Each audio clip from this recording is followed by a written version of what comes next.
സംസ്ഥാനത്തിന്റെ വിവിധ ഭാഗങ്ങളിലേക്കും അന്യസംസ്ഥാനങ്ങളിലേക്കും സ്കൂളുകളിൽ നിന്ന് പഠനയാത്രകൾ നടത്താറുണ്ട്. എന്നാൽ കണ്ണൂർ ജില്ലയിലെ NAM ഹയർ സെക്കൻഡറി സ്കൂളിൽ നിന്ന് പഠനയാത്ര നടത്തുന്നത് അയൽരാജ്യമായ നേപ്പാളിലേക്കാണ്.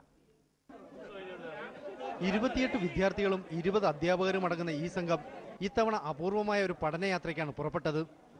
നേപ്പാൾ സന്ദർശിക്കുകയാണ് സംഘത്തിന്റെ ലക്ഷ്യം.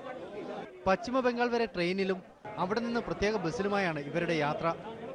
കാഠ്മണ്ഡു, ബൊക്കാറ, ലുംബിനി, ഭൈരവ തുടങ്ങിയ സ്ഥലങ്ങളാണ് 5 ദിവസങ്ങളിലായി ഇവർ സന്ദർശിക്കുന്നത്. വിദ്യാഭ്യാസപരമായി പ്രാധാന്യമുള്ള സ്ഥലങ്ങൾ വിദ്യാർത്ഥികൾക്ക് അടുത്തറിയാനുള്ള അവസരമാണിതെന്ന് അധ്യാപകർ പറയുന്നു. പ്രത്യേകിച്ച് ഈ രാജ്യത്ത് പോകാൻ പാസ്പോർട്ട് വിസ അതൊന്നും വേണ്ട, പ്രത്യേക സ്കൂളിൻ്റെ ഒരു പെർമിഷൻ ഉണ്ടെങ്കിൽ നമുക്ക് പോകാം എന്നുള്ളതുകൊണ്ട് രക്ഷിതാക്കൾ കുട്ടികളെ വിടാൻ തയ്യാറായി.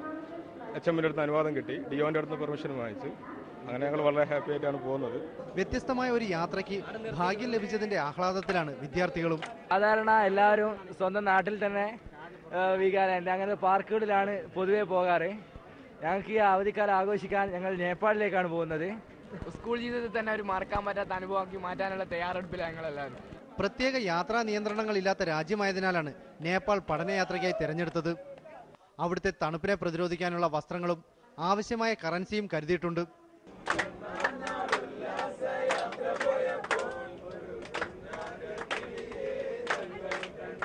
രാജ്യത്തിന് പുറത്തേക്ക് പഠനയാത്ര നടത്തിയ ഹൈസ്കൂൾ വിദ്യാർത്ഥികളുടെ പേരിലാവും പെരിങ്ങത്തൂർ NAM ഹൈസ്കൂൾ ഇനി അറിയപ്പെടുക.